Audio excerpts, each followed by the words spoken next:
Going back to Bangladesh is not a problem. It's just leaving Bangladesh, and while I am in Bangladesh, the safety and security, that's my concern. আমার লাইফে আমি কোনোদিন আসলে নিজে থেকে কোনো trade করিনি। কেউ যদি এটা বলে যে এই ট্রেডিং নিয়ে কথাও বলেছি, আমাকে প্রমাণ দিলে আমি খুশি হব। I am happy, just I don't have any regrets. আমার কোনো ওরকম লাইফে রিগ্রেটস কখনো ছিলও না, এখনও নাই।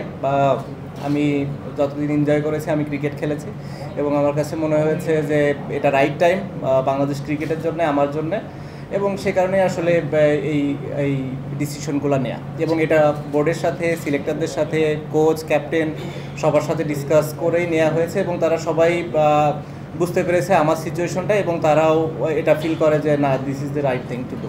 I hope so. So 9 more T20 আর ক্যারিয়ার আরও আছে, কম ম্যাচে ওয়ানডে বাকি আছে। যদি শেষ পরিচয় হয়, এতগুলো চ্যালেঞ্জ করে আসলেন, দেশে অনেক ঝামেলা পার করে, শেষটা আপনি কিভাবে আসলে দিতে চাচ্ছেন?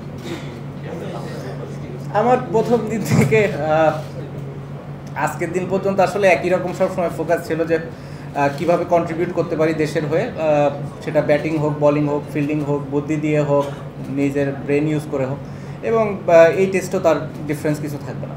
Okay, last question. Shakib, you were just talking about the South Africa series and trying to go abroad after that. But do you have any trouble now going back to Bangladesh after the series?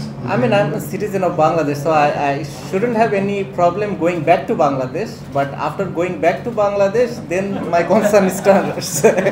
Going back to Bangladesh is not a problem. It's just leaving Bangladesh, and while I am in Bangladesh, the safety and security, that's my concern. What I'm hearing from my close friends and family members, they have their concern. So I hope things are getting better, things are well, and there should be a solution to it. Tough, খুবই tough. আমি কিভাবে রাখছি এটা আল্লাহই জানে, আমিও জানি না আসলে।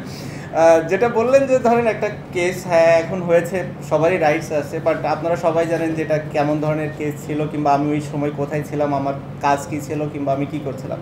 তো এই বিষয়টা নিয়ে খুব বেশি একটা বলতে চাই না।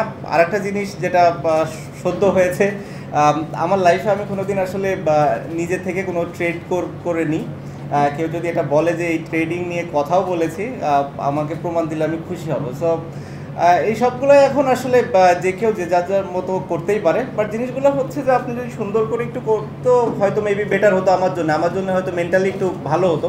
কারণ ফলস এলিগেশনগুলো আমার কাছে মনে হয় না যে এই জিনিসগুলো খুব একটা ভালো দিক বহন করে আমাদের দেশের জন্য, বা বাইরে, স্পেশালি বাইরের মানুষ যখন এগুলো নিয়ে কথা বলবে, আমার কাছে মনে হয় না যে জিনিসগুলো খুব বেশি একটা অ্যাপ্রোপ্রিয়েট হবে। কারণ আমি যেটা ফিল করেছি, প্রথমটা তো আপনাকে বললামই, আর দ্বিতীয়টা যেটা মানে আমার লাইফে যখন আমি কোনো ট্রেডই করিনি নিজ থেকে, সো স্বাভাবিকভাবে আমার ভুল করার কিংবা ওটার সাথে যে ধরনের ওয়ার্ডগুলো ইউজ করা হয়েছে সেগুলো আসলে কতটা অ্যাপ্রোপ্রিয়েট সেটাও আমার জন্য একটু দুঃখজনক।